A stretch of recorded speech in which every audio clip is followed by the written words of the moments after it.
Okay. Now, mm, till now we have discussed about the protein-protein interaction and how we can get the data, and from that data, how we can develop the interaction network. And then what are the importance of the network features, how we can identify the hub, what are the functional properties, what are the topological properties of network. Few examples we have discussed. Now we are going to check what uh, are the importance of these modules or the clusters what we have identified through the network analysis. If you can remember that in a network module, we have identified some nodes or some proteins which are clustered together. That means those are highly connected among each other than the other nodes. So, what is the purpose of these interconnected proteins? What are their roles inside the cell? Whether they are involved in the same process or they are involved in different processes. So, for that, we need to annotate these proteins. Annotation means we are characterizing these proteins, and importantly these annotations are already done. That means we know that each of these proteins function individually, right?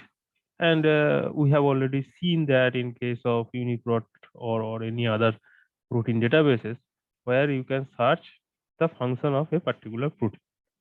That is already done, but the problem is, uh, if we are trying to characterize all the proteins function, those proteins which are present in the module, in a particular module, that is to some extent difficult in the sense, now for a particular protein you may get 5 functions. Similarly, for another protein you may get 10 functions. For another protein you may get 1 function. Okay. Now, the problem is, if you want to identify the cumulative function, which functions are unique or which functions are overrepresented in that particular module, for that you need to do some statistical analysis. Am I clear what I am trying to say? Sir আরেকবার বলবেন sir হ্যাঁ, sir আরেকবার বলবেন, একটু repeat করবেন। আচ্ছা, তাহলে আমি আরেকবার একটা নেটওয়ার্কে যাই।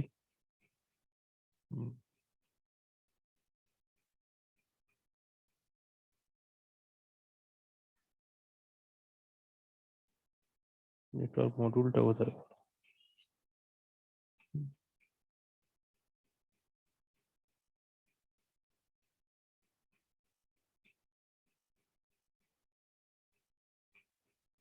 হুম।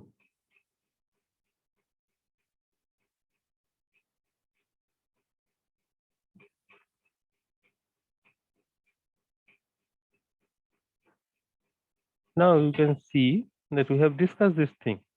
So from a network, we can identify some sub-networks using different algorithms. Now, if I am saying that what is the role of these 3 molecules present in a sub-network, for that you need to map their function, isn't it? So you need to identify the function of each of these individual proteins. Now I am saying that suppose this molecule, is it visible?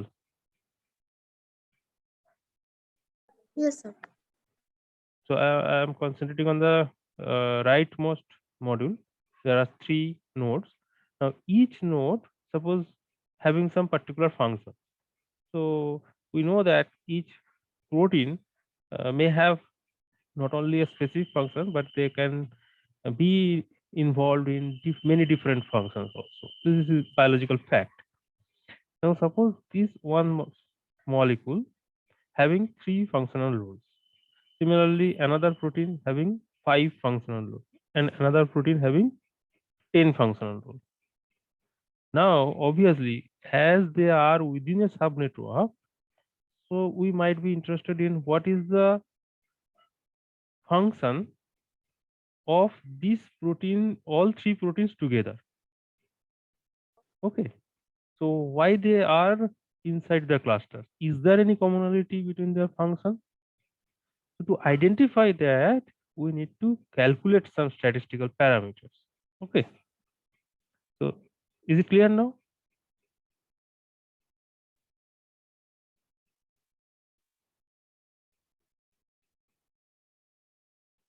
কি হলো রুদ্রবাবু কোথায় গেল? উনি তো বুঝছিলেন। হ্যাঁ sir বুঝতে পেরেছি। আচ্ছা, খুব ভালো। Now for that we have some statistical calculation, and one of such is annotation enrichment analysis. Now, enrichment means that one, that out of these different functions, which function are more prominent, more influential than the other functions for a particular group of proteins. Okay, so for that we have we often use gene ontology enrichment. Now, what is gene ontology? That we are going to discuss in next topic. And gene ontology has some parameters. Parameters means some category like biological processes, molecular functions, cytoplasmic location. Okay, so we will discuss. And if we are interested to check what are the pathways involved with this particular protein, so then we can check the reactome database also. Okay, so ultimate goal is our to find out the which pathways or which genes are overrepresented, which functions are overrepresented for this set of proteins. So to do that, often we use a statistical test that is known as hypergeometric test. Hypergeometric test. If you have done in statistics mean median mode, binomial distribution, Poisson ratio. So beside that, this kind of tests are also available for some complicated calculations. You can see, and if we simply thinking that what actually are going to get from this kind of analysis, that is a question like when sampling X proteins, that means the test set from the previous example, that 3 proteins out of n proteins, that means the reference rate, that means graph or annotation. So for example, the larger graph having 1000 proteins. Okay, what is the probability that X or more, that means what is the probability of that small x, that means it is more than 1 or 2 of these proteins belong to a functional category C. So that functional category means each protein may have different functional category. So here we are trying to get the probability of these proteins belong to a functional category C shared by small n of the capital N. That means small n means uh, which are involved in those particular functional categories of the capital N, that means the reference proteins, that means the reference set, N proteins in the reference set. So maybe you are thinking that what is going on? It's very much complicated. Yes, it is to some complicated because these are actually taking different parameters, 4 types of parameters: capital X, capital N, small n, and also the functional category. Okay, so it is a complicated test. I am not going to discuss the details of this test, but you should know that this test is called hypergeometric test, which is very popular. Often we use binomial tests also, and ultimately we are getting that which genes or which proteins are overrepresented, and we can calculate the false discovery rate also. Okay, FDR terms are also very important for this kind of statistical testing. So, okay, now how you will do this kind of test? How you will do this kind of analysis? You may write your own code for calculating this. Otherwise, you can use some software. So, if you use Cytoscape and there are some apps, you can install Bingo or ClueGo. This kind of app you can install in your computer, and then easily you can perform such analysis. Similarly, for pathway analysis, you can use Reactom or Cake. So there also you will get this kind of statistical analysis, so that you can ultimately identify which proteins are overrepresented in that particular group. Okay, and another such tool is known as gene set enrichment analysis, which is popular for transcriptomic data analysis. Okay, so this is more or less similar. So transcriptomics, in case of transcriptomics, we are uh, analyzing the transcript level, and here in proteomics, we are trying to analyze the level of protein expression. That's the difference, but concept is equivalent. Okay. Is there any question?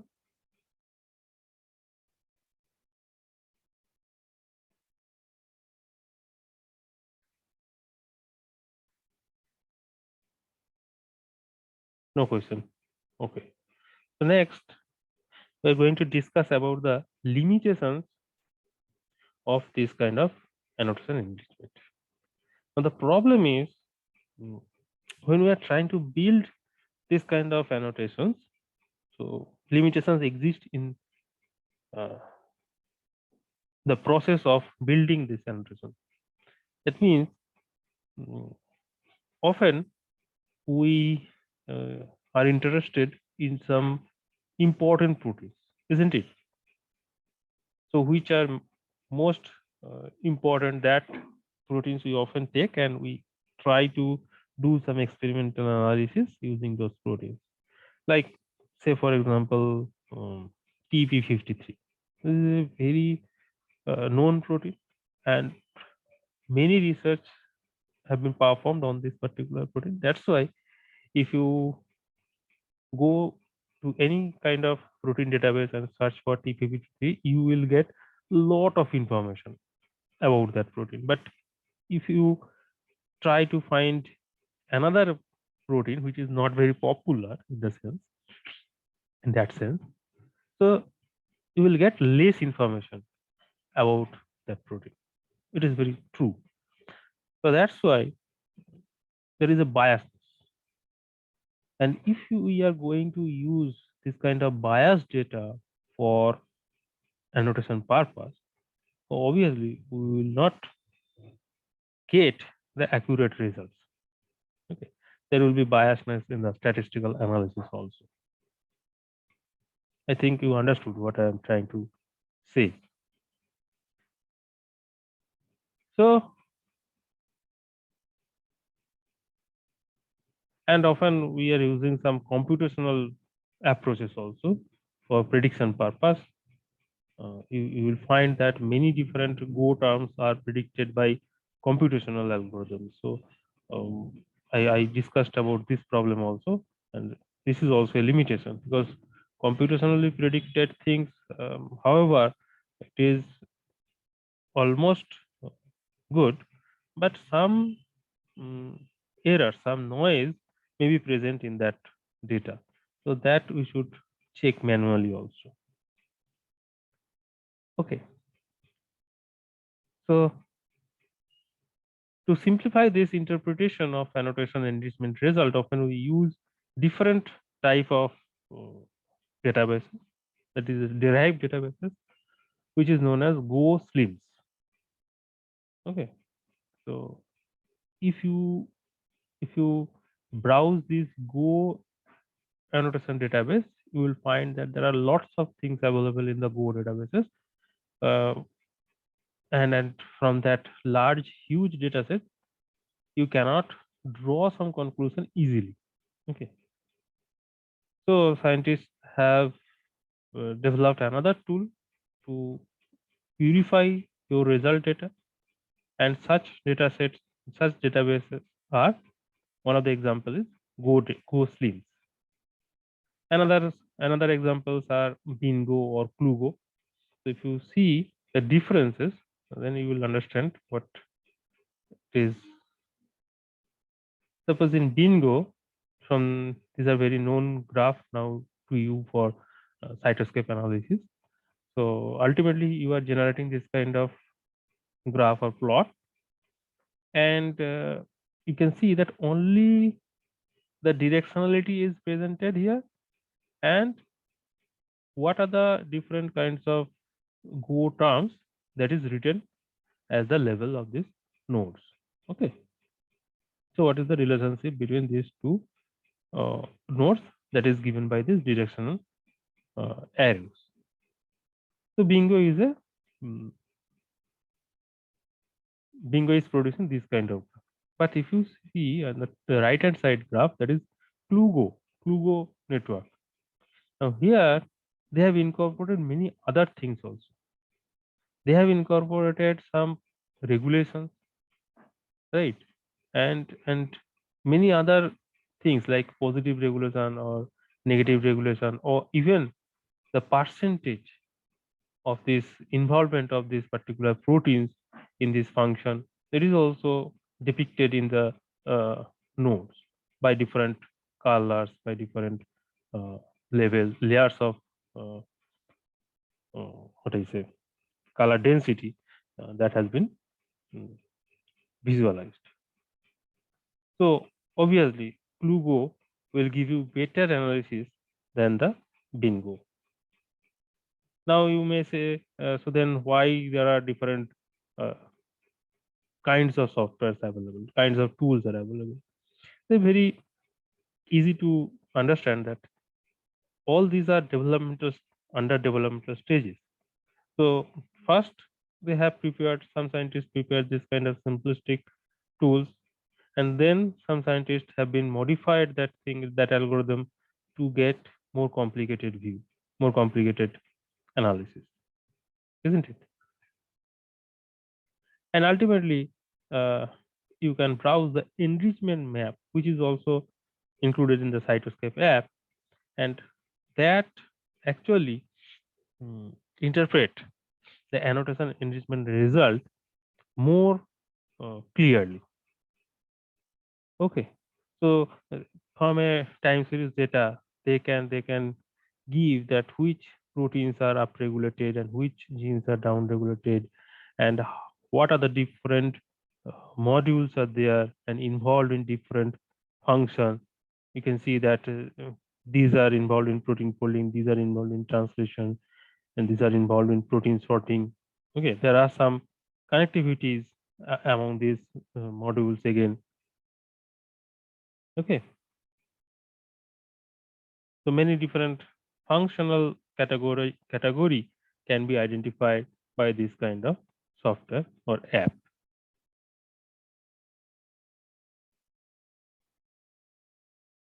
Got it?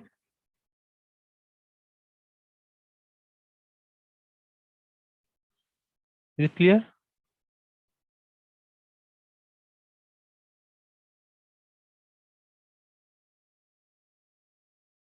Yes. Yes. Okay. Okay. So from here you can memorize this tool name and what are the difference between these tools. That means overview of this tool, that only the gene ontology terms are represented, but here along with gene ontology terms, the pathway and the group view of the regulation of those um, gene ontology terms are also found out, and here more prominent visualization of the category, functional categories, can be obtained by enrichment map. Okay, so in short, these are the annotation and all. Now we are going to check that what is gene ontology. Okay. So gene ontology is a dynamic controlled vocabulary made up of three ontologies that detail the biological processes. Those are molecular function, cellular components, and biological processes. That means these three ontologies: biological processes, molecular functions, and cellular components of a normal cell. Now, this is a acyclic graph. This has some hierarchical fashions with some terminologies.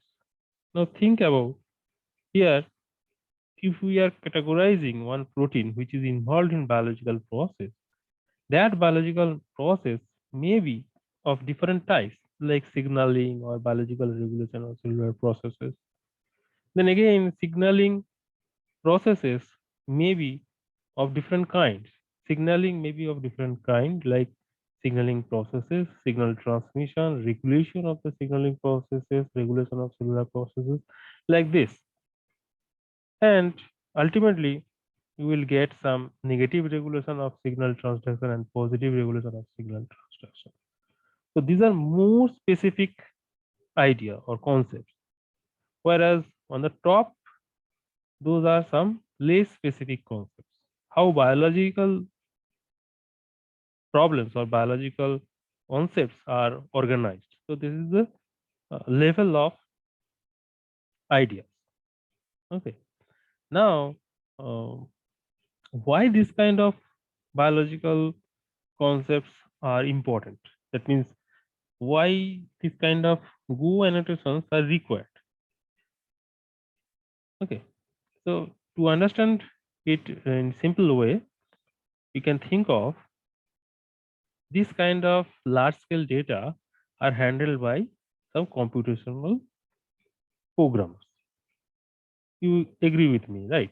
You are not, the biologists are not going to develop the software, the tools, and all these things. So, to a computer person, the RNA, protein, DNA, all are same. They don't know the function of these elements. To them, they are the either they are string or numerical values kind of thing. Okay. So if they are trying to handle this kind of stuff, there might be some problem. Okay. Now one protein is involved in many different functions. So they will not understand this thing.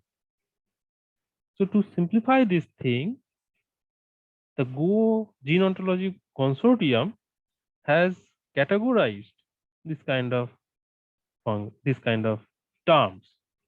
Okay. Now another important difference is these Go terms are not the name of the protein. So often you will find that gene ontology. So I'm going to that part. So I'm not going to discuss what are biological processes, what are molecular functions, what are cellular components.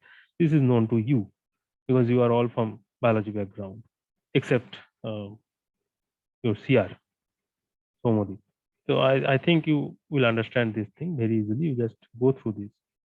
So what I am trying to say that for a particular protein, suppose the cytochrome.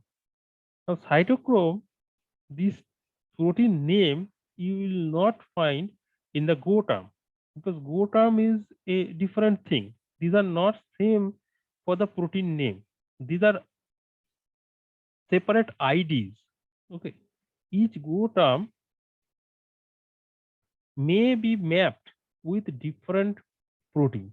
So just let me go to the example, then to be more clear. Mm,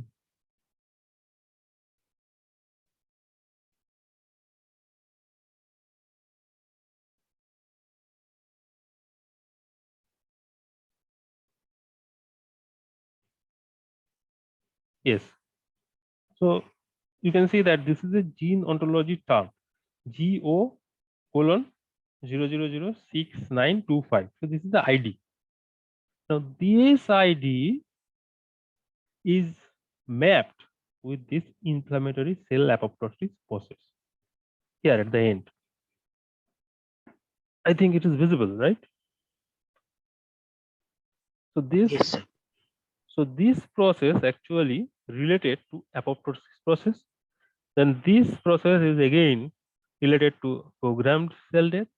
Then it is also under cell death, and this is a cellular process, and ultimately this is a biological process also. So this is the hierarchy.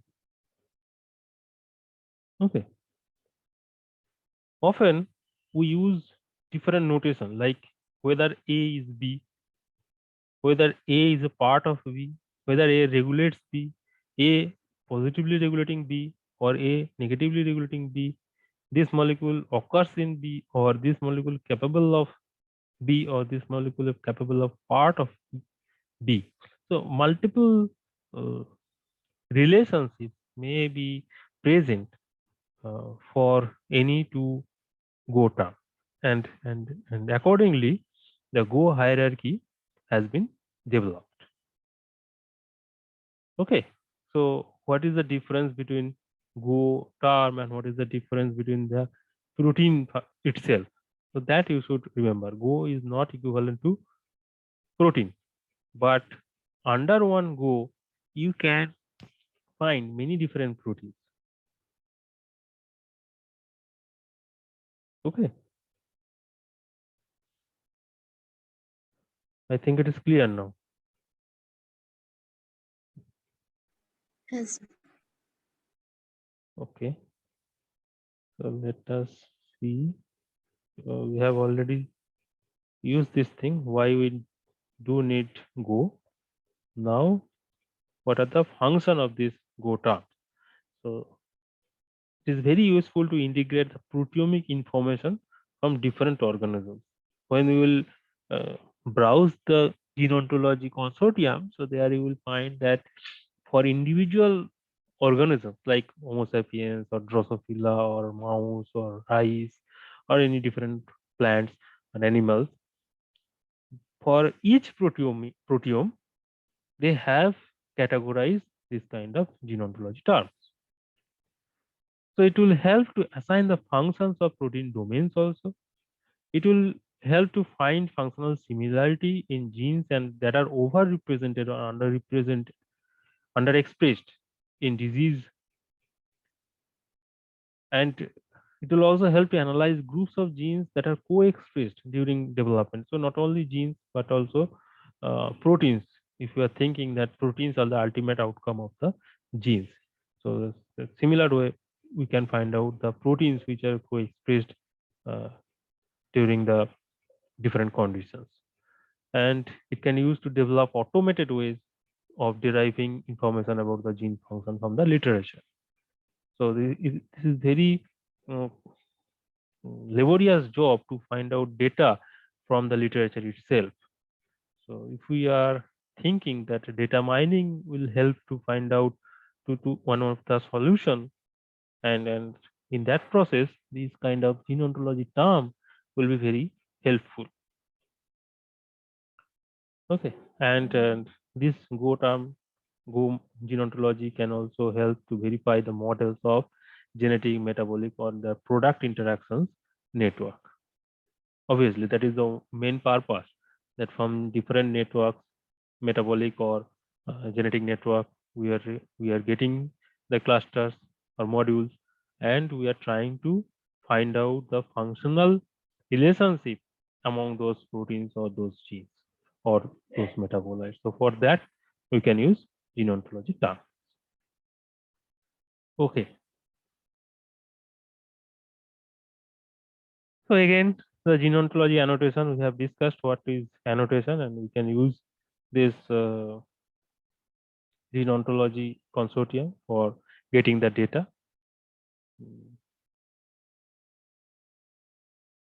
Okay, so another is just like Go Slims, another web-based browser that is known as QuickGo.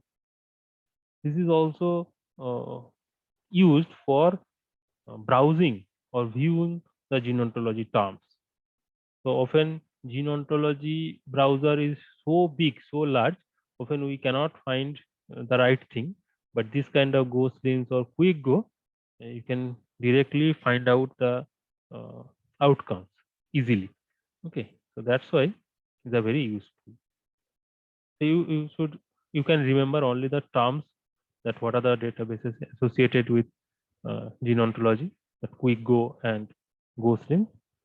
What are the purpose of these things to simplify the browsing or searching? That's all. Okay.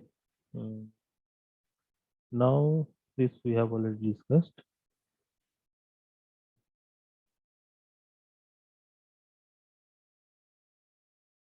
You don't need to remember all these things because there are many things, many things are associated with it. Where if you do some lab work, some practical work, so then you can browse this thing and you can get the results. So I'm not going to discuss it here. Okay.